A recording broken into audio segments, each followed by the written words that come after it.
নমস্কার। আমার সকল দর্শক বন্ধুদের আমার চ্যানেলে স্বাগত। সাহিত্য সম্রাট বঙ্কিমচন্দ্র চট্টোপাধ্যায়ের রচিত রাজসিংহ উপন্যাসটি প্রথম থেকেই রবীন্দ্রনাথ ঠাকুরের দৃষ্টি আকর্ষণ করে। রবীন্দ্রনাথ ঠাকুর তাঁর সাধনা পত্রিকায় এই উপন্যাসের সমালোচনা প্রকাশ করেন, যা মূলত বঙ্কিমচন্দ্রের প্রশংসা। তিনি লিখেছিলেন, তাহার এক একটি খণ্ড এক একটি নির্ঝরের মতো দ্রুত ছুটিয়া চলিয়াছে। প্রথম প্রথম তাহাতে কেবল আলোকের ঝিকিমিকি এবং চঞ্চল লহরীর তরল কলধ্বনি। তাহার পর ষষ্ঠ খণ্ডে দেখি ধ্বনি গম্ভীর, স্রোতের পদ গভীর এবং জলের বর্ণ ঘন কৃষ্ণ হইয়া আসিতেছে।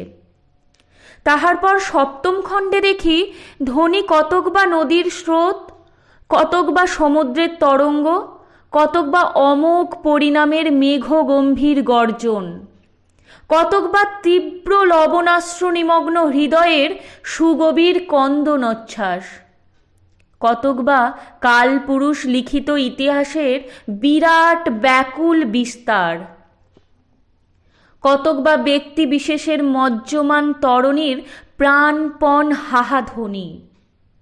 সেখানে নৃত্য অতিশয় রুদ্র, ক্রন্দন অতিশয় তীব্র এবং ঘটনাবলী ভারত ইতিহাসের একটি যুগাবসান হইতে যুগান্তরের দিকে ব্যাপ্ত হইয়া গিয়াছে। এই সমালোচনা বাংলা সাহিত্যের একটি ঐতিহাসিক পথপ্রদীপ। আজকে আমি আপনাদের পাঠ করে শোনাব রাজসিংহ উপন্যাসের ষষ্ঠ খণ্ড। ভালো লাগলে লাইক ও কমেন্ট করে সাথে থাকবেন এবং অবশ্যই সাবস্ক্রাইব করতে ভুলবেন না। রাজসিংহ, ষষ্ঠ খণ্ড, অগ্নির উৎপাদন। প্রথম পরিচ্ছেদ, অরণি কাষ্ঠ উর্বশী। রাজসিংহ যে তীব্রঘাতী পত্র ঔরঙ্গজেবকে লিখিয়াছিলেন, তৎপ্রেরণ হইতে এই অগ্নুৎপাদন খণ্ড আরম্ভ করিতে হইবে। সেই পত্র ঔরঙ্গজেবের কাছে কে লইয়া যাইবে তাহার মীমাংসা কঠিন হইল। কেননা যদিও দূত অবদ্ধ, তথাপি পাপে কুণ্ঠাশূন্য ঔরঙ্গজেব অনেক দূত বধ করিয়াছিলেন, ইহা প্রসিদ্ধ। অতএব প্রাণের শঙ্কা রাখে অন্তত এমন সুচতুর নয় যে আপনার প্রাণ বাঁচাইতে পারে, এমন লোককে পাঠাইতে রাজসিংহ ইচ্ছুক হইলেন না। তখন মানিকলাল আসিয়া প্রার্থনা করিল যে আমাকে এই কার্যে নিযুক্ত করা হোক। রাজসিংহ উপযুক্ত পাত্র পাইয়া তাহাকেই এই কার্যে নিযুক্ত করিলেন। এ সংবাদ শুনিয়া চঞ্চল কুমারী নির্মল কুমারীকে ডাকিলেন, বলিলেন, তুমিও কেন তোমার স্বামীর সঙ্গে যাও না? নির্মল বিস্মিত হইয়া বলিল, কোথা যাব? দিল্লি? কেন? চঞ্চল, একবার বাদশাহের রংমহালটা বেড়াইয়া আসিবে। নির্মল, শুনিয়াছি সে নাকি নরক। চঞ্চল, নরকে কখনো তোমায় যাইতে হইবে না? তুমি গরিব বেচারা মানিকলালের উপর যে দৌরাত্ম্য করো, তাহাতে তোমার নরক হইতে নিস্তার নাই। নির্মল, কেন, সুন্দর দেখে বিয়ে করেছিল কেন? চঞ্চল, সে বুঝি তোমায় গাছতলায় মরিয়া পড়িয়া থাকিতে সাধিয়াছিল? নির্মল, আমি তো আর তাকে ডাকি নাই। এখন সে ভূতের বোঝা বহিয়া দিল্লি গিয়া কি করিব বলিয়া দাও। চঞ্চল, উদিপুরীকে নিমন্ত্রণ পত্র দিয়া আসিতে হইবে। নির্মল, কিসের? চঞ্চল, তামাকু সাজার। নির্মল, বটে, কথাটা মনে ছিল না। পৃথিবীশ্বরী তোমার পরিচর্যা না করিলে তোমারও ভূতের বোঝা মিলিবে না। চঞ্চল, দূর হ পাপিষ্ঠা, আমিই এখন ভূতের বোঝা। হয় বাদশাহের বেগম আমার দাসী হইবে, নহিলে আমাকে বিষ খাইতে হইবে। গণকের তো এই গণনা। নির্মল: তা পত্র দ্বারা নিমন্ত্রণ করলেই কি বেগম আসিবে? চঞ্চল: না, আমার উদ্দেশ্য বিবাদ বাঁধানো। আমার বিশ্বাস বিবাদ বাঁধিলেই মহারানার জয় হইবে, আর বেগম বাঁধি হইবে। আর উদ্দেশ্য তুমি বেগমদিগকে চিনিয়া আসিবে। নির্মল: তা কি প্রকারে এ কাজ পারিব বলিয়া দাও। চঞ্চল: আমি বলিয়া দিতেছি। তুমি জানো যে যোধপুরী বেগমের পাঞ্জাটা আমার কাছে আছে। সেই পাঞ্জা তুমি লইয়া যাও। তাহার গুণে তুমি রংমহলে প্রবেশ করিতে পারিবে, এবং তাহার গুণে তুমি যোধপুরীর সঙ্গে সাক্ষাৎ করিতে পারিবে। তাহাকে সবিশেষ বৃত্তান্ত বলিবে। আমি উদিপুরীর নামে যে পত্র দিতেছি তাহা তাহাকে দেখাইবে। তিনি ওই পত্র কোনো প্রকারে উদিপুরীর কাছে পাঠাইয়া দিবেন। যেখানে নিজের বুদ্ধিতে কুলাইবে না, সেখানে স্বামীর বুদ্ধি হইতে কিছু ধার লইও। নির্মল: ইহ, আমি যাই মেয়ে, তাই তার সংসার চলে।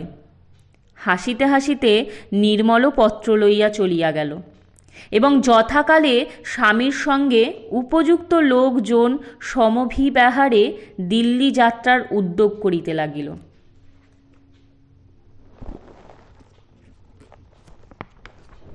দ্বিতীয় পরিচ্ছেদ: অরণিকাষ্ঠ পুরুরবা। উদ্যোগ মানিকলালেরই বেশি। তাহার একটা নমুনা সে একদিন নির্মল কুমারীকে দেখাইল। নির্মল সবিস্ময়ে দেখিল তাহার কাটা আঙুলের স্থানে আবার নতুন আঙুল হইয়াছে। সে মানিকলালকে জিজ্ঞাসা করিল, এ আবার কি? মানিকলাল বলিল, গড়াইয়াছি। নির্মল: কিসে? মানিক: হাতির দাঁতে কল কবজা বেমালুম লাগাইয়াছি। তাহার উপর ছাগলের পাতলা চামড়া মুড়িয়া আমার গায়ের মতো রং করাইয়াছি। ইচ্ছা না সরে খোলা যায়, পরা যায়। নির্মল: এর দরকার? মানিক: দিল্লিতে জানিতে পারিবে। দিল্লিতে ছদ্মবেশের দরকার হইতে পারে। আঙুল কাটার ছদ্মবেশ চলে না, কিন্তু দুই রকম হইলে খুব চলে। নির্মল হাসিল। তারপর মানিকলাল একটি পিঞ্জর মধ্যে একটি পোষা পায়রা লইল। এই পাড়াবতটি অতিশয় সুশিক্ষিত, দৌত্যকার্যে সুনিপুণ। যাহারা আধুনিক ইউরোপীয় যুদ্ধে কেরিয়ার পিজনগুলির গুণ অবগত করেছেন, তাহারা ইহা বুঝিতে পারিবেন। পূর্বে ভারতবর্ষে এই জাতীয় শিক্ষিত পাড়াবতের ব্যবহার চলিতাছে। পাড়াবতের গুণ মানিকলাল সবিশেষ নির্মল কুমারীকে বুঝাইয়া দিলেন। রীতি ছিল যে দিল্লির বাদশাহের নিকট দূত পাঠাইতে হইলে কিছু উপঢৌকন সঙ্গে পাঠাইতে হয়। ইংল্যান্ড, পর্তুগাল প্রভৃতির রাজারাও তাহা পাঠাইতেন। রাজসিংহও কিছু দ্রব্য সামগ্রী মানিকলালের সঙ্গে পাঠাইলেন। তবে অপ্রণয়ের দৌত্য বেশি সামগ্রী পাঠাইলেন না। অন্যান্য দ্রব্যের মধ্যে শ্বেতপ্রস্তর নির্মিত মণিরত্ন খচিত কারুকার্যযুক্ত কতকগুলি সামগ্রী পাঠাইলেন। মানিকলাল তাহা পৃথক বাহনে বোঝাই করিয়া লইলেন। অবধারিত দিবসে রানার আজ্ঞালিপি ও পত্র লইয়া নির্মল কুমারী সমভিব্যাহারে দাস দাসী লোকজন, হাতি ঘোড়া উট বলদ শকট এক্কা দোলা রেশালা প্রভৃতি সঙ্গে লইয়া বড় ঘটার সহিত মানিকলাল যাত্রা করিলেন।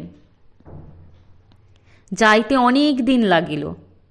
দিল্লির কয়েক ক্রোশ মাত্র বাকি থাকিতে মানিকলাল তাম্বু ফেলিয়া নির্মল কুমারীকেও অন্যান্য লোকজনকে তথায় রাখিয়া একজন মাত্র বিশ্বাসী লোক সঙ্গে লইয়া দিল্লি চলিল। আর সেই পাথরের সামগ্রীগুলিও সঙ্গে লইল।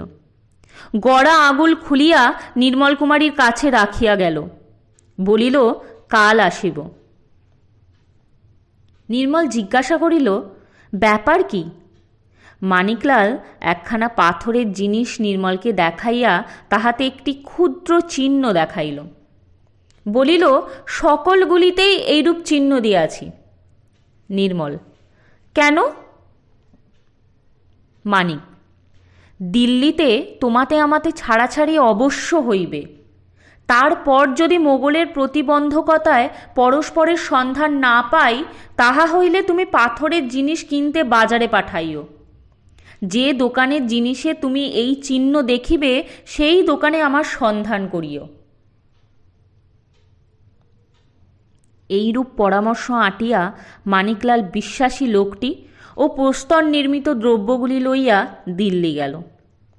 সেখানে গিয়া একখানা ঘর ভাড়া লইয়া পাথরের দোকান সাজাইয়া ওই সমভিব্যাহারী লোকটিকে দোকানদার সাজাইয়া শিবিরে ফিরিয়া আসিল। পরে সমস্ত ফৌজ ও রেশালা এবং নির্মল কুমারীকে লইয়া পুনর্বার দিল্লি গেল এবং সেখানে যথারীতি শিবির সংস্থাপন করিয়া বাদশাহের নিকট সংবাদ পাঠাইল। তৃতীয় পরিচ্ছেদ, অগ্নিচয়ন। অপরাহ্নে ঔরঙ্গজেব দরবারে আসীন হইলে মানিকলাল সেখানে গিয়া হাজির হইলেন। দিল্লির বাদশাহের আম খাস অনেক গ্রন্থে বর্ণিত হইয়াছে। এখানে তাহার বিস্তারিত বর্ণনা আমার অভিপ্রেত নহে। মানিকলাল প্রথম সোপানাবলী আরোহণ করিয়া একবার কুর্নিশ করিলেন, তারপর উঠিতে হইল।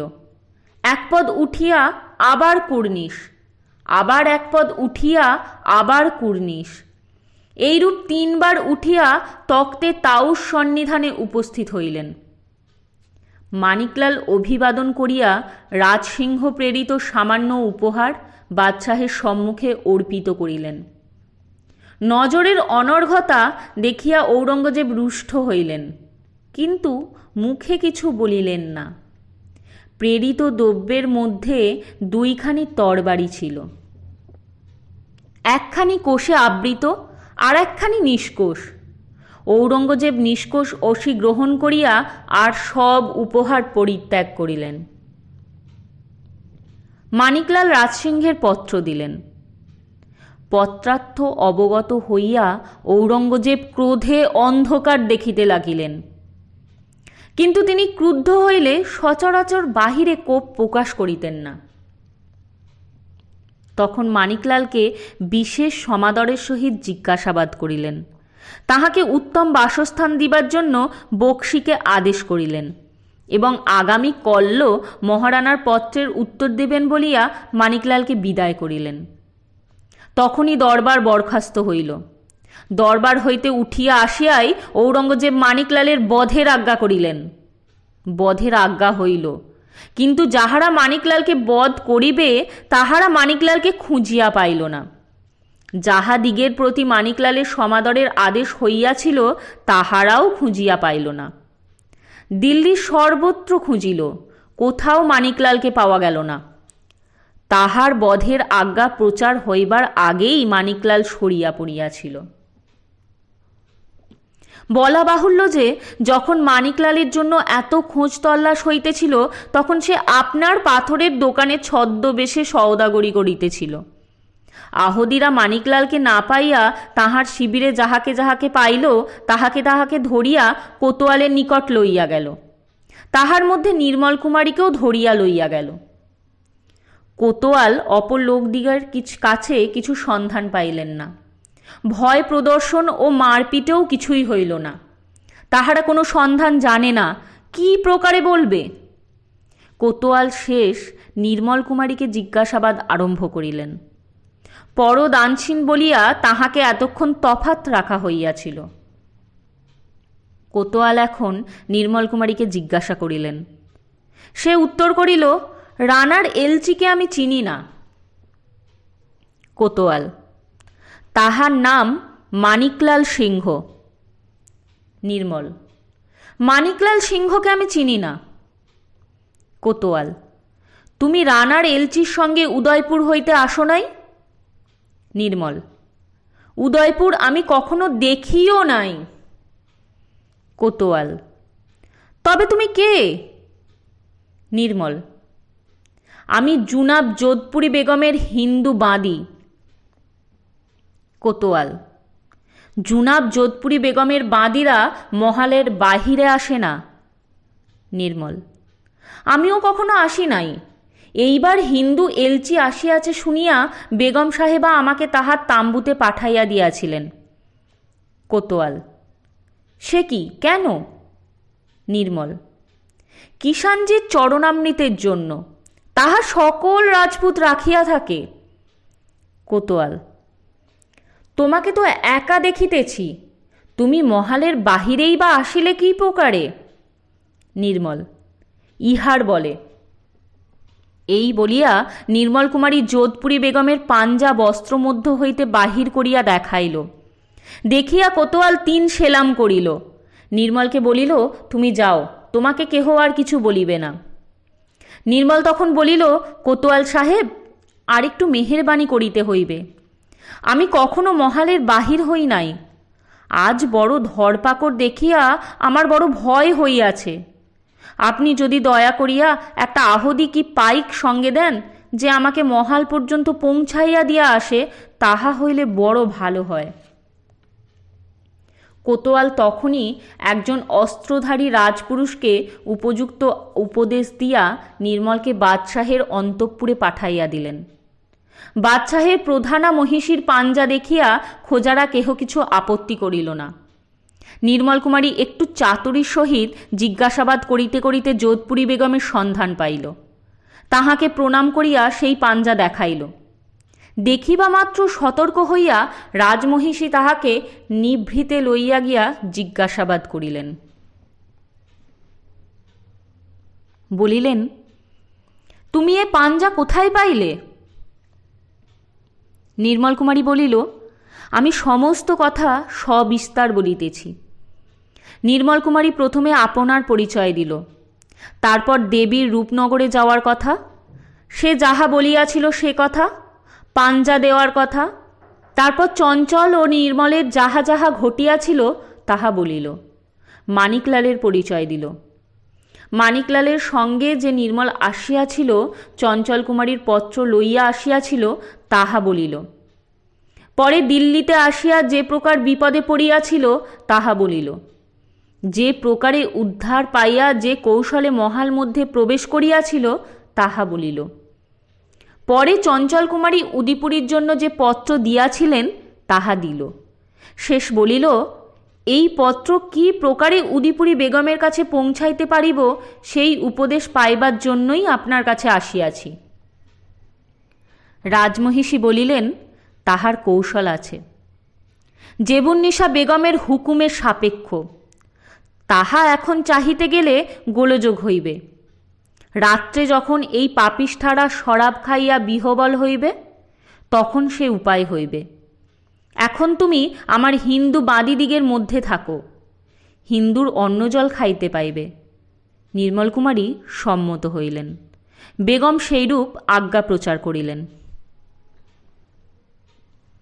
চতুর্থ পরিচ্ছেদ। সমিধ সংগ্রহ, উদিপুরী।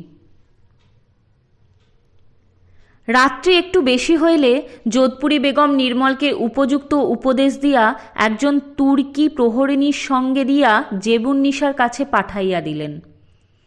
নির্মল জেবুন্নিসার কক্ষ মধ্যে প্রবেশ করিয়া আতর গোলাপের পুষ্পরাশির এবং তামাকুর সদ্গন্ধে বিমুগ্ধ হইল।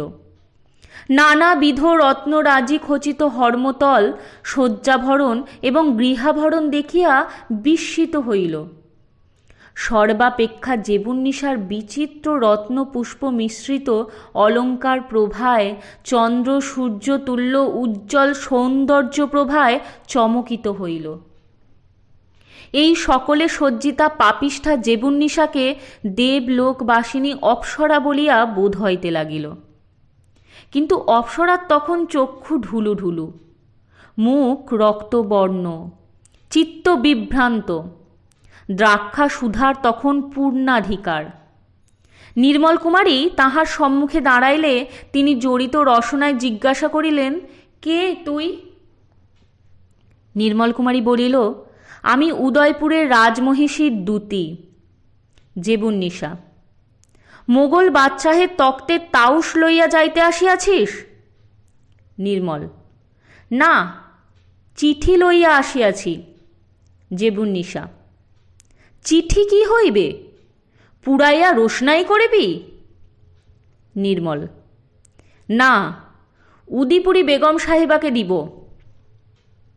জেবুন্নিশা: সে বাঁচিয়া আছে না মরিয়া গিয়াছে?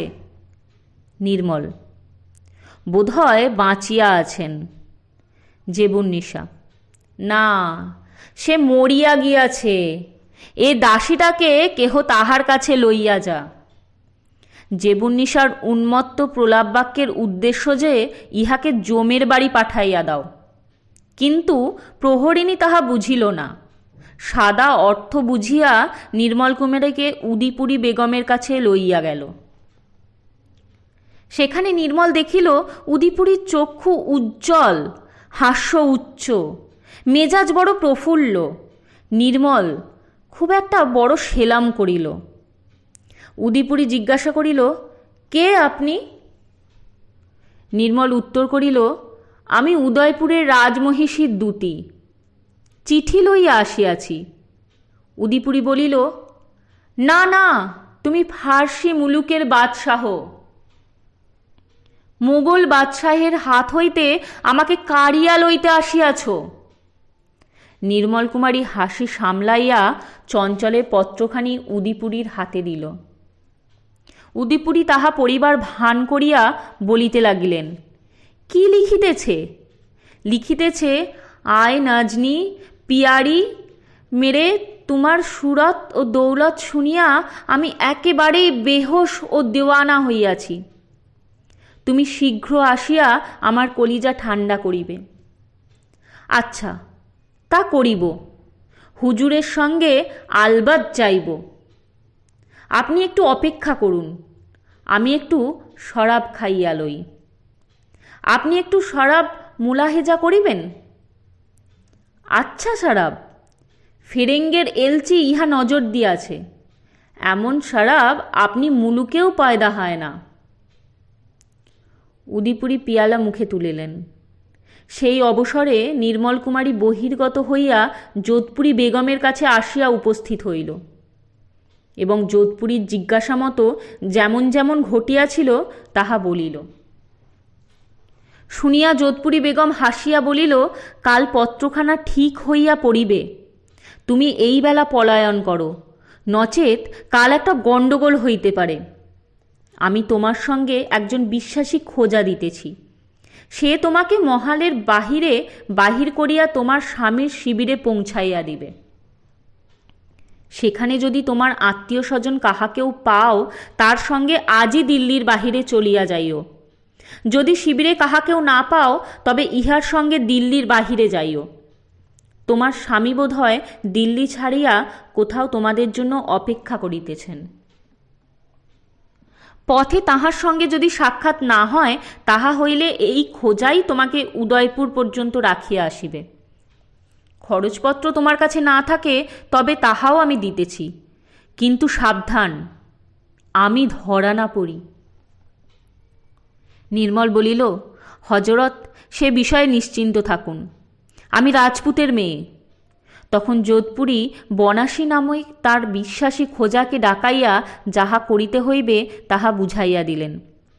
জিজ্ঞাসা করিলেন, এখনই যাইতে পারিবে তো? বনাসী বলিল, তা পারিব, কিন্তু বেগম সাহেবার দস্তখতি একখানা পরোয়ানা না পাইলে এত করিতে সাহস হইতেছে না। যোধপুরী তখন বলিলেন, যেরূপ পরোয়ানা চাহি লিখাইয়া আনো, আমি বেগম সাহেবার দস্তখত করাইতেছি। খোঁজা পরোয়ানা লিখাইয়া আনিল। তাহা সেই তাড়াতাড়ি প্রহরিণীর হাতে দিয়া রাজমহিষী বলিলেন, ইহাতে বেগম সাহেবার দস্তখত করিয়া আনো। প্রহরিণী জিজ্ঞাসা করিল, যদি জিজ্ঞাসা করে কিসের পরোয়ানা? যোধপুরী বলিলেন, বলিও আমার কোতলের পরোয়ানা, কিন্তু কালি কলম লইয়া যাইও, আর পাঞ্জা ছেপত করিয়ে ভুলিও না। প্রহরিণী কালি কলম সহিত পরোয়ানা লইয়া গিয়া জেবুন্নিশার কাছে ধরিল। জেবুন্নিশা পূর্ব ভাবাপন্ন জিজ্ঞাসা করিল, কিসের পরোয়ানা? প্রহরিণী বলিল, আমার কোতলের পরোয়ানা। জেবুন্নিশা, কি চুরি করেছিস? প্রহরিণী: হজরত উদিপুরী বেগমের পেশওয়াজ। জেবুন্নিসা: আচ্ছা করেছিস, কোতলের পর করিস। এই বলিয়া বেগম সাহেবা পরোয়ানা দস্তখত করিয়া দিলেন। প্রহরিণী মোহর ছেপত করিয়া যোধপুরী বেগমকে আনিয়া দিল। বনাসী সেই পরোয়ানা এবং নির্মলকে লইয়া যোধপুরী মহাল হইতে যাত্রা করিল। নির্মল কুমারী অতি প্রফুল্ল মনে খোঁজার সঙ্গে চলিলেন, কিন্তু সহসা সে প্রফুল্লতা দূর হইল। রংমহালের ফটকের নিকট আসিয়া খোঁজা ভীত স্তম্ভিত হইয়া দাঁড়াইল, বলিল, কি বিপদ, পালাও পালাও। এই বলিয়া খোঁজা ঊর্ধ্বশ্বাসে পলাইল। পঞ্চম পরিচ্ছেদ। সমিত সংগ্রহ। স্বয়ং যম। নির্মল বুঝিল না যে কেন পলাইতে হইবে। এদিক ওদিক নিরীক্ষণ করিল, পলাইবার কারণ কিছুই দেখিতে পাইল না। কেবল দেখিল ফটকের নিকট পরিণত বয়স্ক শুভ্র বেশ একজন লোক দাঁড়াইয়া আছে। মনে করিল এটা কি ভূতপ্রেত যে, তাই ভয় পাইয়া খোঁজা পালাইল। নির্মল নিজে ভূতের ভয়ে তেমন কাতর নহে, এজন্য সে না পালাইয়া ইতস্তত করিতেছিল। ইতিমধ্যে সেই শুভ্রবেশ পুরুষ আসিয়া নির্মলের নিকট দাঁড়াইল। নির্মলকে দেখিয়া সে জিজ্ঞাসা করিল, তুমি কে? নির্মল বলিল, আমি যে হই না কেন। শুভ্রবেশী পুরুষ জিজ্ঞাসা করিল, তুমি কোথা যাইতেছিলে? নির্মল: বাহিরে। পুরুষ: কেন? নির্মল: আমার দরকার আছে। পুরুষ: দরকার ভিন্ন কেহ কিছু করে না, তাহা আমার জানা আছে। কি দরকার? নির্মল: আমি বলিব না। পুরুষ: তোমার সঙ্গে কে আসিতেছিল? নির্মল: আমি বলিব না। পুরুষ: তুমি হিন্দুর মেয়ে দেখিতেছি, কি জাতি? নির্মল: রাজপুত। পুরুষ: তুমি কি যোধপুরী বেগমের কাছে থাকো? নির্মল দৃঢ় প্রতিজ্ঞা করল, যোধপুরী বেগমের নাম কাহারও সাক্ষাতে করিবে না। কি জানি যদি তাহার কোনরূপ অনিষ্ট ঘটে। অতএব বলিল, আমি এখানে থাকি না, আজ আসিয়াছি। সে পুরুষ জিজ্ঞাসা করিল, কোথা হইতে আসিয়াছ? নির্মল মনে ভাবিল, মিথ্যা কথা কেন বলিব? এ ব্যক্তি আমার কি করিবে? কার ভয়ে রাজপুতের মেয়ে মিথ্যা বলিবে? অতএব উত্তর করিল, আমি উদয়পুর হইতে আসিয়াছি। তখন সে পুরুষ জিজ্ঞাসা করিল, কেন আসিয়াছ? নির্মল ভাবিল, ইহাকে বা এত পরিচয় কেন দিব। বলিল, আপনাকে অত পরিচয় দিয়া কি হইবে? এত জিজ্ঞাসাবাদ না করিয়া আপনি যদি আমাকে ফটক পার করিয়া দেন, তাহা হইলে বিশেষ উপকৃত হইব। পুরুষ উত্তর করিল, তোমাকে জিজ্ঞাসাবাদ করিয়া উত্তরে যদি সন্তুষ্ট হই, তবে তোমাকে ফটক পার করিয়া দিতে পারি। নির্মল: আপনি কে তাহা না জানিলে আমি সকল কথা আপনাকে বলিব না। পুরুষ উত্তর করিল, আমি আলমগীর বাদশাহ। তখন সেই তসবির যাহা চঞ্চল কুমারী পদাঘাতে ভাঙিয়াছিল, নির্মল কুমারীর মনে উদয় হইল। নির্মল একটু জিভ কাটিয়া মনে মনে বলিল, হাঁ, সেই তো বটে। তখন নির্মল কুমারী ভূমি স্পর্শ করিয়া বাদশাহকে রীতিমতো সেলাম করিল। যুক্ত করে বলিল, হুকুম ফরমাউন। বাদশাহ বলিলেন, এখানে কাহার কাছে আসিয়াছিলে? নির্মল: হজরত বাদশাহ বেগম উদিপুরী সাহেবার কাছে। বাদশাহ: কি বলিলে? উদয়পুর হইতে উদিপুরীর কাছে কেন? নির্মল: পত্র ছিল। বাদশাহ: কাহার পত্র? নির্মল: মহারানার রাজমহিষীর। বাদশাহ: কই সে পত্র? নির্মল: হজরত বেগম সাহেবাকে তাহা দিয়াছি। বাদশাহ বড় বিস্মিত হইলেন, বলিলেন, আমার সঙ্গে এসো।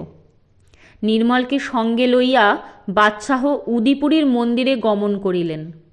দ্বারে নির্মলকে দাঁড় করাইয়া তাড়াতাড়ি প্রহরীদিগকে বলিলেন, ইহাকে ছাড়িও না। নিজে উদিপুরীর শয্যাগৃহ মধ্যে প্রবেশ করিয়া দেখিলেন উদিপুরী ঘোর নিদ্রাভিভূত। তাহার বিছানায় পত্রখানা পড়িয়া আছে। ঔরঙ্গজেব তাহা লইয়া পাঠ করিলেন। পত্রখানা তখনকার রীতিমতো ফার্সিতে লেখা। পত্র পাঠ করিয়া নিদাগ সন্ধ্যা কাদম্বিনী তুল্য ভীষণ কান্তি লইয়া ঔরঙ্গজেব বাহিরে আসিলেন। নির্মলকে বলিলেন, তুই কি প্রকারে এই মহাল মধ্যে প্রবেশ করিলি? নির্মল যুক্ত করে বলিল, বাঁদির অপরাধ মার্জনা হোক, আমি এ কথার উত্তর দিব না। ঔরঙ্গজেব বিস্মিত হইলেন, বলিলেন, কি এত হেমাকত? আমি দুনিয়ার বাদশাহ, আমি জিজ্ঞাসা করিতেছি, তুই উত্তর দিবি না? নির্মল করজোড়ে বলিল, দুনিয়া হুজুরের, কিন্তু রসনা আমার। আমি যাহা না বলিব দুনিয়ার বাদশাহ তাহা কিছুতেই বলাইতে পারিবেন না। ঔরঙ্গজেব, তা না পারি, যে রসনার বড়াই করিতেছ তা এখনই তাড়াতাড়ি প্রহরিণীর হাতে কাটিয়া ফেলিয়া কুকুরকে খাওয়াইতে পারি। নির্মল, দিল্লীশ্বরের মর্জি, কিন্তু তাহা হইলে যে সংবাদ আপনি খুঁজিতেছেন তা প্রকাশের পথ চিরকালের জন্য বন্ধ হইবে। ঔরঙ্গজেব, সেই জন্য তোমার জীব রাখিলাম। তোমার প্রতি এই হুকুম দিতেছি যে আগুন জ্বালিয়া তোমাকে কাপড়ে মুড়াইয়া একটু একটু করিয়া তাতাড়িরা পোড়াইতে থাকুক। আমার কথায় যাহা বলিবে না, আগুনের জ্বালায় তাহা বলিবে। নির্মলকুমারী হাসিল, বলিল, হিন্দুর মেয়ে আগুনে পুড়িয়া মরিতে ভয় করে না। হিন্দুস্থানের বাদশাহ কি কখনো শুনেন নাই যে হিন্দু মেয়ে হাসিতে হাসিতে স্বামীর সঙ্গে জ্বলন্ত চিতায় চড়িয়া পুড়িয়া মরে?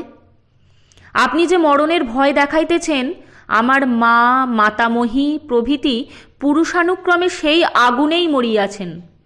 আমিও কামনা করি যেন ঈশ্বরের কৃপায় আমিও স্বামীর পাশে স্থান পাইয়া আগুনেই জীবন্ত পুড়িয়া মরি। বাদশাহ মনে মনে বলিলেন, বাহ বা বাহ বা। প্রকাশ্যে বলিলেন, সে কথার মীমাংসা পরে করিব। আপাতত তুমি এই মহালের নিকট কামরার ভিতরে চাবি বন্ধ থাকো। ক্ষুধা তৃষ্ণায় কাতর হইলে কিছু খাইতে পাইবে না। তবে যখন নিতান্ত প্রাণ যায় বিবেচনা করিবে, তখন কবাটে ঘা মারিও। প্রহরীরা দ্বার খুলিয়া দিয়া আমার কাছে লইয়া যাইবে। তখন আমার নিকট সকল উত্তর দিলে পান আহার করিতে পাইবে। নির্মল, শাহংশাহ, আপনি কখনো কি শুনেন নাই যে হিন্দু স্ত্রীলোকেরা ব্রত নিয়ম করে? ব্রত নিয়মের জন্য 1 দিন, 2 দিন, 3 দিন নিরম্ব উপবাস করে। শুনেন নাই শরণা ধরনার জন্য অনিয়মিতকাল উপবাস করে? শুনেন নাই তারা কখনো কখনো উপবাস করিয়া ইচ্ছাপূর্বক প্রাণত্যাগ করে? জাহাপনা, এ দাসীয়তা পারে। ইচ্ছা হয় আমার মৃত্যু পর্যন্ত পরীক্ষা করিয়া দেখুন। ঔরঙ্গজেব দেখিলেন এ মেয়েকে ভয় দেখাইয়া কিছু হইবে না, মারিয়া ফেলিলেও কিছু হইবে না, পীড়ন করিলে কি হয় বলা যায় না, কিন্তু তার পূর্বে একবার প্রলোভনের শক্তিটা পরীক্ষা করা ভালো। অতএব বলিলেন, ভালো, নাই তোমাকে পীড়ন করিলাম, তোমাকে ধন দৌলত দিয়া বিদায় করিব। তুমি এ সকল কথা আমার নিকট যথার্থ প্রকাশ করো। নির্মল, রাজপুত কন্যা যেমন মৃত্যুকে ঘৃণা করে, ধন দৌলতকেও তেমনই। সামান্য স্ত্রীলোক আমি, নিজ গুণে আমাকে বিদায় দিন। ঔরঙ্গজেব, দিল্লির বাদশাহের অদেয় কিছু নাই, তাহার কাছে প্রার্থনীয় তোমার কি কিছুই নাই? নির্মল, আছে, নির্বিঘ্নে বিদায়। ঔরঙ্গজেব, কেবল সেইটি এখন পাইতেছ না, তাছাড়া আর জগতে তোমার প্রার্থনা করিবার কি ভয় করিবার কিছু নাই? নির্মল, প্রার্থনার আছে বই কি, কিন্তু দিল্লির বাদশাহের রত্নাগারে সে রত্ন নাই। ঔরঙ্গজেব, এমন কি সামগ্রী? নির্মল, আমরা হিন্দু, আমরা জগতে কেবল ধর্মকেই ভয় করি, ধর্মই কামনা করি। দিল্লির বাদশাহ ম্লেচ্ছ, আর দিল্লির বাদশাহ ঐশ্বর্যশালী। দিল্লির বাদশাহের সাধ্য কি যে আমার কাম্য বস্তু দিতে পারেন, কি লইতে পারেন? দিল্লীশ্বর নির্মল কুমারীর সাহস ও চতুরতা দেখিয়া ক্রোধ পরিত্যাগ করিয়া বিস্ময়াবিষ্ট হইয়াছিলেন, কিন্তু এই কটূক্তিতে পুনর্বার ক্রুদ্ধ হইয়া উঠিলেন। বলিলেন, বটে বটে, ওই কথাটা ভুলিয়া গিয়াছিলাম। তখন তিনি একজন তাতারিকে আদেশ করিলেন, যা, বাবরচি মহল হইতে কিছু গোমাংস আনিয়া 2-3 জনে ধরিয়া ইহার মুখে গুঁজিয়া দে। নির্মল তাহাতেও টলিল না, বলিল, জানি আপনাদিগের সে বিদ্যা আছে, সে বিদ্যার জোরেই এই সোনার হিন্দুস্থান কাড়িয়া লইয়াছেন। জানি গরুর পাল সম্মুখে রাখিয়া লড়াই করিয়া মুসলমান হিন্দুকে পরাস্ত করিয়াছে। নহিলে রাজপুতের বাহুবলের কাছে মুসলমানের বাহুবল সমুদ্রের কাছে গোষ্পদ। কিন্তু আবার একটা কথা আপনাকে মনে করিয়া দিতে হইল। শুনেন নাই কি যে রাজপুতের মেয়ে বিষ না লইয়া এক পা চলে না? আমার নিকটে এমন তীব্র বিষ আছে যে আপনার ভৃত্যগণ গোমাংস লইয়া এ ঘরে পা দেওয়ার পরেও যদি তাহা আমি মুখে দিই, তবে জীবন্ত আর আমার মুখে কেহ গোমাংস দিতে পারিবে না। জাহাপনা, আপনার বড় ভাই দ্বারা শেখোকে বধ করিয়া তাহার 2টা কবিলা কাড়িয়া আনিতে গিয়াছিলেন। পারিয়াছিলেন কি? অধম খ্রিস্টিয়ানিটা আসিয়াছিল জানি। রাজপুতানি দিল্লির বাদশাহের মুখে 7 পয়জার মারিয়া স্বর্গে চলিয়া যায় নাই কি? আমিও এখনই তোমার মুখে 7 পয়জার মারিয়া স্বর্গে চলিয়া যাইব। বাদশাহ বাক্যশূন্য। যিনি পৃথিবীপতি বলিয়া খ্যাত, পৃথিবীময় যাহার গৌরব ঘোষিত, যিনি সমস্ত ভারতবর্ষের ত্রাস, তিনি আজ এই অনাথা নিঃসহায়া অবলার নিকট অপমানিত, পরাস্ত। ঔরঙ্গজেব পরাজয় স্বীকার করিলেন। মনে মনে বলিলেন, এ অমূল্য রত্ন, ইহাকে নষ্ট করা হইবে না, আমি ইহাকে বশীভূত করিব। প্রকাশ্যে অতি মধুর স্বরে বলিলেন, তোমার নাম কি পিয়ারি? নির্মল কুমারী হাসিয়া বলিল, ও কি জাহাপনা, আরও রাজপুত মহিষীতে স্বাদ আছে নাকি? তা সে স্বাদও পরিত্যাগ করিতে হইতেছে। আমি বিবাহিতা, আমার হিন্দু স্বামী জীবিত আছেন। ঔরঙ্গজেব, সে কথা এখন থাক। এখন তুমি কিছুদিন আমার এই রংমহল মধ্যে বাস করো, এই হুকুম বোধ করি তুমি অমান্য করিবে না। নির্মল, কেন, আমাকে আটক করিতেছেন? ঔরঙ্গজেব, তুমি এখন দেশে গেলে আমার বিস্তর নিন্দা করিবে, যাহাতে তুমি আমার প্রশংসা করিতে পারো, এক্ষণে তোমার সঙ্গে এমন ব্যবহার করিব, পরে তোমাকে ছাড়িয়া দিব। নির্মল, যদি আপনি না ছাড়েন তবে আমার যাইবার সাধ্য নাই, কিন্তু আপনি কয়েকটি কথা প্রতিশ্রুত হইলেই আমি দিন কতক থাকতে পারি। ঔরঙ্গজেব, কি কি কথা? নির্মল, হিন্দুর অন্ন জল ভিন্ন আমি স্পর্শ করিব না। ঔরঙ্গজেব, তাহা স্বীকার করিলাম। নির্মল, কোনো মুসলমান আমাকে স্পর্শ করিবে না। ঔরঙ্গজেব, তাহাও স্বীকার করিলাম। নির্মল, আমি কোনো রাজপুত বেগমের নিকটে থাকিব। ঔরঙ্গজেব, তাহাও হইবে, আমি তোমাকে যোধপুরী বেগমের নিকটে রাখিয়া দিব। নির্মল কুমারীর জন্য বাদশাহ সেইরূপ বন্দোবস্ত করিলেন। ষষ্ঠ পরিচ্ছেদ, পুনশ্চ সমিত সংগ্রহের জন্য। পরদিন ঔরঙ্গজেব জেবুন্নিসা ও নির্মল কুমারীকে সঙ্গে লইয়া রংমহাল মধ্যে তদারক করিলেন। কে ইহাকে অন্তঃপুর মধ্যে আসিতে দিয়াছে? অন্তঃপুরবাসী সমস্ত খোজা, তাতারি, বাঁদিদিগকে ডাকিয়া জিজ্ঞাসা করিলেন। যাহারা নির্মলকে আসিতে দেখিয়াছিল তাহারা তাহাকে চিনিল, কিন্তু একটা গর্হিত কাজ হইয়াছে বুঝিয়া কেহই অপরাধ স্বীকার করিল না।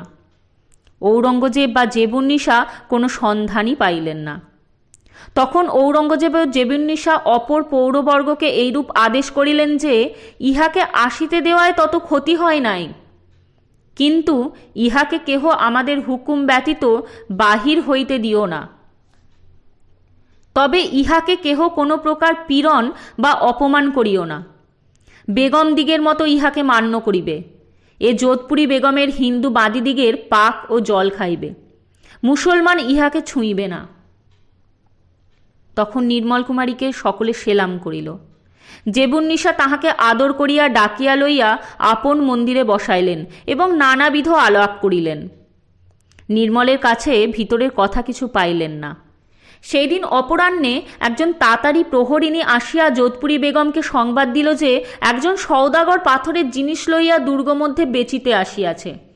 কতকগুলা সে মহাল মধ্যে পাঠাইয়া দিয়াছে। জিনিসগুলা ভালো নহে, কোনো বেগমই তাহা পছন্দ করিলেন না। আপনি কিছু লইবেন কি? মানিকলাল বাছিয়া বাছিয়া মন্দ জিনিস আনিয়াছিল, যে সে বেগম যেন পছন্দ করিয়া কিনিয়া না রাখে। যখন প্রহরিণী এই কথা বলিল তখন নির্মল কুমারী যোধপুরীর নিকটে ছিল। সে যোধপুরীকে একটু চক্ষুর ইঙ্গিত করিয়া বলিল, আমি নিব। পূর্ব রাত্রিতে নির্মল কুমারীর সঙ্গে যে রূপে বাদশাহীর সাক্ষাৎ ও কথোপকথন হইয়াছিল নির্মল সকলই তাহা যোধপুরী বেগমের কাছে বলিয়াছিল। যোধপুরী শুনিয়া নির্মলের অনেক প্রশংসা এবং নির্মলকে অনেক আশীর্বাদ করিয়াছিলেন। তাহাকে বহু যত্ন করিতেছিলেন। এক্ষণে নির্মলের অভিপ্রায় বুঝিয়া পাথরের দ্রব্য আনাইতে হুকুম দিলেন। প্রহরিণী বাহিরে গেলে নির্মল সংক্ষেপে যোধপুরীকে মানিকলালের সংকেত কৌশল বুঝাইয়া দিল। যোধপুরী তখন বলিলেন, তবে তুমি ততক্ষণ তোমার স্বামীকে একখানা পত্র লেখো। আমি পাথরের জিনিস পছন্দ করি। এই সুযোগে তাহাকে তোমার সংবাদ দিতে হইবে। উপযুক্ত সময়ে সেই প্রস্তর নির্মিত দ্রব্যগুলি আসিয়া উপস্থিত হইল। নির্মল দেখিল যে সকল দ্রব্যেই মানিকলালের চিহ্ন আছে। দেখিয়া নির্মল পত্র লিখিতে বসিল। যতক্ষণ না নির্মলের পত্র লেখা হইল ততক্ষণ যোধপুরী পছন্দ করিতে লাগিলেন। দ্রব্যজাতের মধ্যে প্রস্তর নির্মিত মূল্যবান রত্নরাজির কারুকার্য বিশিষ্ট একটা কৌটা ছিল। তাহাতে জড়াইয়া চাবিতালা বন্ধ করিবার জন্য একটা সুবর্ণ নির্মিত শৃঙ্খল ছিল। নির্মলের পত্র লেখা হইলে যোধপুরী অন্যের অলক্ষ্যে সেই পত্র ওই কৌটার মধ্যে রাখিয়া চাবিবন্ধ করিলেন। যোধপুরী সকল দ্রব্য পছন্দ করিয়া রাখিলেন, কেবল সেই কৌটাটি না পছন্দ করিয়া ফেরত দিলেন। ফেরত দিবার সময়ে ইচ্ছাপূর্বক চাবিটা ফেরত দিতে ভুলিয়া গেলেন। ছদ্মবেশী সওদাগর মানিকলাল কেবল কৌটা ফেরত আসিলে তাহার চাবি আসিল না দেখিয়া প্রত্যাশাপন্ন হইল। সে টাকা করি সব বুঝাইয়া লইয়া কৌটো লইয়া দোকানে গেল। সেখানে নির্জনে কৌটার ভিতরে নির্মল কুমারীর পত্র পাইল। পত্রে যাহা লিখিত হইয়াছিল তাহা সবিস্তারে জানিবার পাঠকের প্রয়োজন নাই। স্থূল কথা যাহা তাহা পাঠক বুঝিতে পারিতেছেন, আনুষাঙ্গিক কথা পরে বুঝিতে পারিবেন। পত্র পাইয়া নির্মল সম্বন্ধে নিশ্চিন্ত হইয়া মানিকলাল স্বদেশ যাত্রার উদ্যোগ করিতে লাগিলেন। কিন্তু সেই দিনেই দোকানপাট উঠাইলে পাছে কেহ সন্দেহ করে, এজন্য দিন কতক বিলম্ব করা স্থির করিলেন। সপ্তম পরিচ্ছেদ। সমিত সংগ্রহ। জেবুন্নিসা। এখন একবার নির্মল কুমারীকে ছাড়িয়া মোগলবীর মোবারকের সংবাদ লইতে হইবে। বলিয়াছি, যাহারা রূপনগর হইতে পরাঙ্মুখ হইয়া ফিরিয়া আসিয়াছিল ঔরঙ্গজেব তাহাদিগের মধ্যে কাহাকে বা পদচ্যুত কাহাকে বা দণ্ডিত করিয়াছিলেন, কিন্তু মোবারক সে শ্রেণীভুক্ত হয়েন নাই। ঔরঙ্গজেব সকলের নিকট তাহার বীরত্বের কথা শুনিয়া তাহাকে বহাল রাখিয়াছিলেন। জেবুন্নিসাও সে সুখ্যাতি শুনিলেন। মনে করিলেন যে মোবারক নিজে উপযাচক হইয়া তাহার নিকট হাজির হইয়া সকল পরিচয় দিবে, কিন্তু মোবারক আসিল না। মোবারক দরিয়াকে নিজালয়ে লইয়া আসিয়াছিল, তাহার খোঁজা বাঁটি নিযুক্ত করিয়া দিয়াছিল, তাহাকে এলবাস পোশাক দিয়া সাজাইয়াছিল, যথাসাধ্য অলঙ্কারে ভূষিত করিয়াছিল। মোবারক পবিত্রা পরিণীতা পত্নী লইয়া ঘরকন্যা সাজাইতেছিল। মোবারক স্বেচ্ছাক্রমে আসিল না দেখিয়া জেবুন্নিসা বিশ্বাসী খোজা আশিরউদ্দিনের দ্বারা তাহাকে ডাকাইলেন। তথাপি মোবারক আসিল না। জেবুন্নিসার বড় রাগ হইল। বড় হেমাকত, বাদশাহজাদি মেহেরবানি ফরমাইয়া ইয়াদ করিতেছেন, তবু নফর হাজির হয় না, বড় গোস্তাকি। দিন কতক জেবুন্নিসা রাগের উপর রহিলেন। মনে মনে বলিলেন, আমার তো সকলই সমান। কিন্তু জেবুন্নিসা তখনও জানিতেন না যে বাদশাহজাদিরও ভুল হয়। খোদা বাদশাহজাদিকে ও চাষার মেয়েকে একই ছাঁচেই ঢালিয়াছেন। ধন দৌলত তক্তে তাও সকলই কর্মভোগ মাত্র, আর কোনো প্রভেদ নাই। সব সমান হয় না, জেবুন্নিসারও সব সমান নয়। কিছুদিন রাগের উপর থাকিয়া জেবুন্নিসা মোবারকের জন্য একটু কাতর হইলেন। মান খোয়াইয়া, শাহজাদির মান, নায়িকার মান দুই খোয়াইয়া আবার সেই মোবারককে ডাকিয়া পাঠাইলেন। মোবারক বলিল, আমার বহুত বহুত তসলেমাত শাহজাদির অপেক্ষা আমার নিকট বেশ কিম্মত আর দুনিয়ায় কিছুই নাই। কেবল এক আছে, খোদা আছেন, দিন আছে। গুনাহাগারি আর আমা হইতে হইবে না। আমি আর মহালের ভিতরে যাইব না। আমি দরিয়াকে ঘরে আনিয়াছি। উত্তর শুনিয়া জেবুন্নিসা রাগে ফুলিয়া আটখানা হইল এবং মোবারকের ও দরিয়ার নিপাত সাধনের জন্য কৃত সংকল্প হইল। ইহা বাদশাহী দস্তুর। মহাল মধ্যে নির্মল কুমারীর অবস্থানে জেবুন্নিসার এ অভিপ্রায় সাধনের কিছু সুবিধা ঘটিল। নির্মল কুমারী ঔরঙ্গজেবের নিকট ক্রমশ আদরের বস্তু হইয়া উঠিলেন। ইহার মধ্যে কন্দর্প ঠাকুরের কোনো কারসাজি ছিল না, কাজটা শয়তানের। ঔরঙ্গজেব প্রত্যহ অবসর মতো সুখের ও আয়েসের সময়ে রূপনগরী নাচনীকে ডাকিয়া কথোপকথন করিতেন। কথোপকথনের প্রধান উদ্দেশ্য রাজসিংহের রাজকীয় অবস্থা ঘটিত সংবাদ লওয়া। তবে চতুর চূড়ামণি ঔরঙ্গজেব এমনভাবে কথাবার্তা কহিতেন যে হঠাৎ কেহ বুঝিতে না পারে যে তিনি যুদ্ধকালে ব্যবহার্য সংবাদ সংগ্রহ করিতেছেন। কিন্তু নির্মল চতুরতায় ফেলা যায় না। সে সকল কথারই অভিপ্রায় বুঝিত এবং সকল প্রয়োজনীয় কথার মিথ্যা উত্তর দিত। অতএব ঔরঙ্গজেব তাহার কথাবার্তায় সম্পূর্ণ সন্তুষ্ট হইতেন না। তিনি মনে মনে এরূপ বিচার করিলেন, মেবার আমি সৈন্যের সাগরে ডুবাইয়া দিব, তাহাতে সন্দেহই করি না। রাজসিংহের রাজ্য থাকিবে না, কিন্তু তাহাতেই আমার মান বজায় হইবে না। তাহার রূপনগরী রানীকে না কাড়িয়া আনিতে পারিলে আমার মান বজায় হইবে না। কিন্তু রাজ্য পাইলেই যে আমি রাজমহিষীকে পাইব এমন ভরসা করা যায় না। কেননা রাজপুতের মেয়ে কথায় কথায় চিতায় উঠিয়া পুড়িয়া মরে, কথায় কথায় বিষ খায়। আমার হাতে পড়িবার আগে যে শয়তানি প্রাণত্যাগ করিবে, কিন্তু এই বাঁদিটাকে যদি হস্তগত করিতে পারি, বশীভূত করিতে পারি, তবে ইহা দ্বারা তাহাকে ভুলাইয়া আনিতে পারিব না। এ বাঁদিটা কি বশীভূত হইবে না? আমি দিল্লির বাদশাহ, আমি একটা বাঁদিকে বশীভূত করিতে পারিব না? না পারি তবে আমার বাদশাহী না মনসেব। তারপর বাদশাহের ইঙ্গিতে জেবুন্নিসা নির্মল কুমারীকে রত্নালঙ্কারে ভূষিত করিলেন। তাঁর বেশভূষা, এলবাস পোশাক বেগমদিগের সঙ্গে সমান হইল। নির্মল যাহা বলিতেন তাহা হইত, যাহা চাহিতেন তাহা পাইতেন, কেবল বাহির হইতে পারিতেন না। এসব কথা লইয়া যোধপুরীর সঙ্গে নির্মলের আন্দোলন হইত। একদা হাসিয়া নির্মল যোধপুরীকে বলিল, শোনে কি পিজিরা, শোনে কি চিড়িয়া, শোনে কি জিঞ্জির পায়ের মেয়ে, শোনে কি চানা, শোনে কি দানা, মাটি কেউ সেপ খয়ের মেয়ে। যোধপুরী জিজ্ঞাসা করিল, তুই নিস কেন? নির্মল বলিল, উদয়পুরে গিয়া দেখাইব যে মোগল বাদশাহকে ঠকাইয়া আনিয়াছি। জেবুন্নিসা ঔরঙ্গজেবের দাহিন হাত। ঔরঙ্গজেবের আদেশ পাইয়া জেবুন্নিসা নির্মলকে লইয়া পড়িলেন। আসল কাজটা শাহজাদের হাতে রহিল। বাদশাহ নিজে মধুর আলাপের ভারটুকু আপন হাতে রাখিলেন। নির্মলের সঙ্গে রঙ্গরসিকতা করিতেন, কিন্তু তাহাও একটু বাদশাহী রকমের মাজা ঘষা থাকিত। নির্মল রাগ করিতে পারিত না, কেবল উত্তর করিত, তাও মেয়েলি রকমের মাজা ঘষা। তবে রূপনগরের পাহাড়ের কর্কশতা শূন্য নহে। এখনকার ইংরেজি রুচির সঙ্গে ঠিক মিলিবে না বলিয়া সেই বাদশাহী রুচির উদাহরণ দিতে পারিলাম না। জেবুন্নিসার কাছে নির্মলের যাহা বলিবার আপত্তি নাই তাহা সে অকপটে বলিয়াছিল।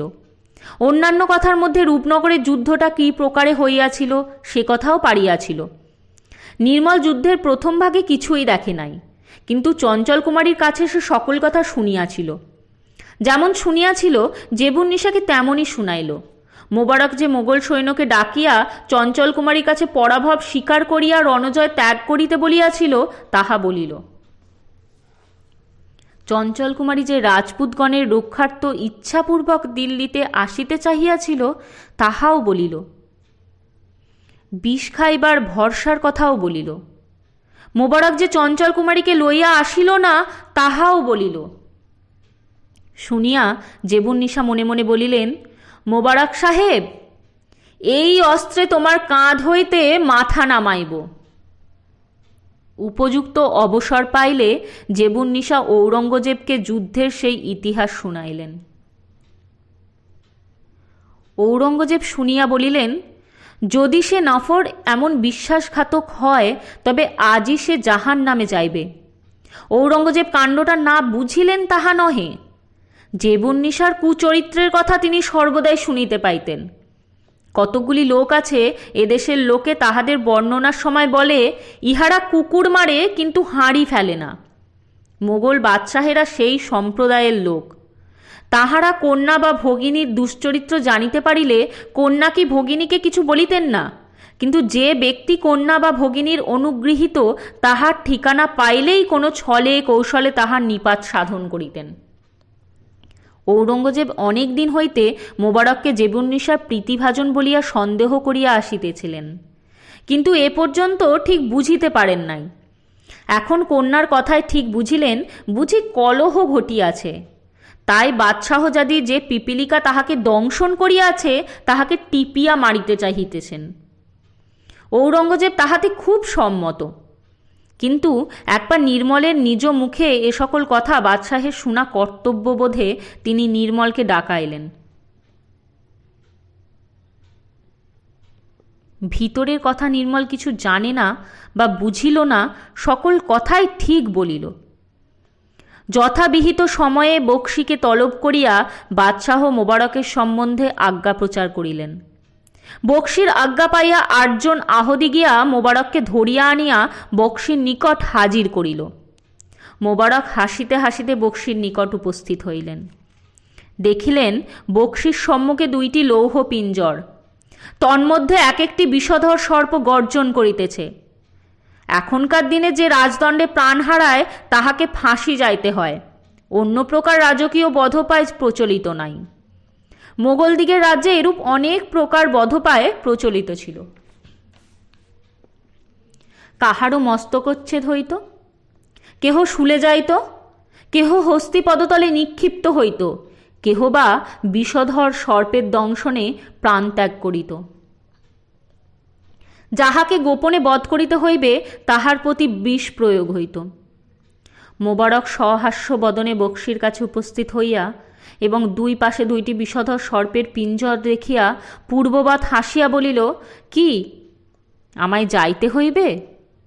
বক্সি বিষণ্ণভাবে বলিল, বাদশাহের হুকুম। মোবারক জিজ্ঞাসা করিল, কেন এ হুকুম হইল? কিছু প্রকাশ পাইয়াছে কি? বক্সি, না, আপনি কিছু জানেন না? মোবারক, একরকম আন্দাজি আন্দাজি। বিলম্বে কাজ কি? বক্সি, কিছু না। তখন মোবারক জুতো খুলিয়া একটা পিঞ্জরের উপর পা দিলেন। সর্প গর্জাইয়া আসিয়া পিঞ্জরার ছিদ্র মধ্য হইতে দংশন করিল। দংশন জ্বালায় মোবারক একটু মুখ বিকৃত করিলেন। বক্সিকে বলিলেন, সাহেব, যদি কেহ জিজ্ঞাসা করে যে মোবারক কেন মরিল, তখন মেহেরবানি করিয়া বলিবেন, শাহজাদি আলম জেবুন্নিসা বেগম সাহেবার ইচ্ছা। বক্সি সভয়ে অতি কাতরভাবে বলিলেন, চুপ চুপ, পেটাও। যদি একটা সাপের বিষ না থাকে, এজন্য 2টা সর্পের দ্বারা হন্য ব্যক্তিকে দংশন করানো রীতি ছিল। মোবারক তাহা জানিতেন। তিনি দ্বিতীয় পিঞ্জরের উপর পা রাখিলেন। দ্বিতীয় মহাসর্পও তাহাকে দংশন করিয়া তীক্ষ্ণ বিষ ঢালিয়া দিলেন। মোবারক তখন বিষের জ্বালায় জর্জরীভূত নীল কান্তি হইয়া ভূমে জানু পাতিয়া বসিয়া যুক্ত করে ডাকিতে লাগিল, আল্লাহ আকবর! যদি কখনো তোমার দয়া পাইবার যোগ্য কার্য করিয়া থাকি, তবে এই সময়ে দয়া করো। এই রূপে জগদীশ্বরের ধ্যান করিতে করিতে তীব্র সর্পবিষে জর্জরীভূত হইয়া মোগল বীর মোবারক আলী প্রাণ ত্যাগ করিল। 8ম পরিচ্ছেদ। সব সমান। রংমহলে সকল সংবাদই আসে। সকল সংবাদই জেবুন্নিসা নিয়া থাকেন। তিনি নায়েব বাদশাহ। মোবারকের বদ সংবাদও আসিয়া পৌঁছিল। জেবুন্নিসা প্রত্যাশা করিয়াছিলেন যে তিনি এই সংবাদে অত্যন্ত সুখী হইবেন। সহসা দেখিলেন যে ঠিক বিপরীত ঘটিল। সংবাদ আসিবা মাত্র সহসা তাহার চক্ষু জলে ভরিয়া গেল। এ শুকনা মাটিতে কখনো জল উঠে নাই। দেখিলেন কেবল তাই নহে, গণ্ড বাহিয়া ধারায় ধারায় সে জল গড়াইতে লাগিল। শেষ দেখিলেন চিৎকার করিয়া কাঁদিতে ইচ্ছা করিতেছে। জেবুন্নিসা দ্বার রুদ্ধ করিয়া হস্তিদন্ত নির্মিত রত্নখচিত পালঙ্কে শয়ন করিয়া কাঁদিতে লাগিলেন। কই শাহজাদি? হস্তিদন্ত নির্মিত রত্নদণ্ড ভূষিত পালঙ্কে শুইলেও তো চক্ষুর জল থামে না। তুমি যদি বাহিরে গিয়া দিল্লির শহরতলির ভগ্ন কুটির মধ্যে প্রবেশ করিতে, তাহা হইলে দেখিতে পাইতে কত লোক ছেঁড়া কাঁথায় শুইয়া কত হাসিতেছে। তোমার মতো কান্না কেহই কাঁদিতেছে না। জেবুন্নিসার প্রথমে কিছু বোধ হইল যে তাহার আপনার সুখের হানি তিনি আপনিই করিয়াছেন। ক্রমশ বোধ হইল যে সব সমান নহে। বাদশাহজাদিরাও ভালোবাসে। জানিয়া হোক না জানিয়া হোক, নারী দেহ ধারণ করিলেই ওই পাপকে হৃদয়ে আশ্রয় দিতে হয়। জেবুন্নিসা আপনা আপনি জিজ্ঞাসা করিল, আমি তাকে এত ভালোবাসিতাম, সে কথা এতদিন জানিতে পারি নাই কেন? কেহ তাহাকে বলিয়া দিল না যে ঐশ্বর্য মদে তুমি অন্ধ হইয়াছিলে, রূপের গর্বে তুমি অন্ধ হইয়াছিলে, ইন্দ্রিয়ের দাসী হইয়া তুমি ভালোবাসাকে চিনিতে পারো নাই, তোমার উপযুক্ত দণ্ড হইয়াছে। কেহ যেন তোমাকে দয়া না করে। কেহ বলিয়া না দিক, তার নিজের মনে এ সকল কথা কিছু কিছু আপনা আপনি উদয় হইতে লাগিল। সঙ্গে সঙ্গে এমনও মনে হইল ধর্মাধর্ম বুঝি আছে, যদি থাকে তবে বড় অধর্মের কাজ হইয়াছে। শেষ ভয় হইল ধর্মাধর্মের পুরস্কার দণ্ড যদি থাকে, তাহার পাপের যদি দণ্ডদাতা কেহ থাকেন, তিনি বাদশাহজাদি বলিয়া জেবুন্নিসাকে মার্জনা করিবেন কি? সম্ভব নয়। জেবুন্নিসার মনে ভয়ও হইল।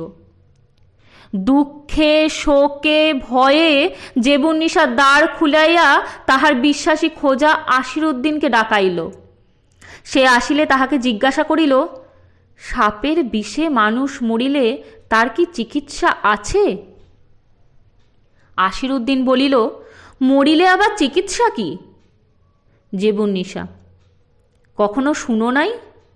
আশিরুদ্দিন, হাতেম মাল এমনই একটা চিকিৎসা করিয়াছিল, কানে শুনিয়াছি, চক্ষে দেখি নাই। জেবুন্নিসা একটু হাঁপ ছাড়িল, বলিল, হাতেম মালকে চেনো? আশিরুদ্দিন, চিনি। জেবুন্নিসা, সে কোথায় থাকে? আশিরুদ্দিন, দিল্লিতে থাকে। জেবুন্নিসা: বাড়ি চেনো? আশিরুদ্দিন: চিনি। জেবুন্নিসা: এখন সেখানে যাইতে পারিবে? আশিরুদ্দিন: হুকুম দিলেই পারি। জেবুন্নিসা: আজ মোবারক আলী একটু গলা কাঁপিল, সর্পাঘাতে মরিয়াছে জানো? আশিরুদ্দিন: জানি। জেবুন্নিসা: কোথায় তাহাকে গোর দিয়াছে জানো? আশিরুদ্দিন: দেখি নাই, কিন্তু যে গোর স্থানে গোর দিবে তাহা আমি জানি। নতুন গোর ঠিকানা করিয়া লইতে পারিব। জেবুন্নিসা: আমি তোমাকে 200 আশরফি দিতেছি। 100 হাতেমমালকে দেবে, 100 আপনি লইবে। মোবারক আলীর গোড় খুঁড়িয়া মোর্দা বাহির করিয়া চিকিৎসা করিয়া তাহাকে বাঁচাইবে। যদি বাঁচে তাহাকে আমার কাছে লইয়া আসিবে। এখনই যাও। আশরফি লইয়া খোজা আশিরুদ্দিন তখনই বিদায় হইল। 9ম পরিচ্ছেদ। সমিদ সংগ্রহ। দরিয়া। আর একবার রংমহলে পাথরের দ্রব্য বেচিয়া মানিকলাল নির্মল কুমারীর খবর লইল। এবারও সেই পাথরের কৌটা চাবিবন্ধ হইয়া আসিয়াছিল। চাবি খুলিয়া নির্মল পাইল সেই দৌত্য পারাবত। নির্মল সেটিকে রাখিল, পত্রের দ্বারা পূর্বমত সংবাদ পাঠাইল। লিখিল, সব মঙ্গল, তুমি এখন যাও। আমি পূর্বেই বলিয়াছি আমি বাদশাহের সঙ্গে যাইব। মানিকলাল তখন দোকানপাট উঠাইয়া উদয়পুর যাত্রা করিল। রাত্রি প্রভাত হইবা তখন অল্প বিলম্ব আছে। দিল্লির অনেক দরওয়াজা, পাছে কেহ কিছু সন্দেহ করে এজন্য মানিকলাল আজমির দরওয়াজা না গিয়া অন্য দরওয়াজা চলিল।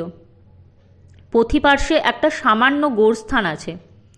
একটা গোড়ের নিকট 2টা লোক দাঁড়াইয়া আছে। মানিকলালকে এবং তাহার সমভিব্যাহারীদিগকে দেখিয়া সেই 2টা মানুষ দৌড়াইয়া পালাইল। মানিকলাল তখন ঘোড়া হইতে নামিয়া নিকটে গিয়া দেখিল যে গোড়ের মাটি উঠাইয়া উহারা মৃতদেহ বাহির করিয়াছে। মানিকলাল সেই মৃতদেহ খুব যত্নের সহিত উদয়োন্মুখ উষার আলোকে পর্যবেক্ষণ করিল। তারপর কি বুঝিয়া ওই দেহ আপনার অশ্বের ওপর তুলিয়া বাঁধিয়া কাপড় ঢাকা দিয়া আপনি পদব্রজে চলিল। মানিকলাল দিল্লির দরওয়াজা বাহিরে গেল।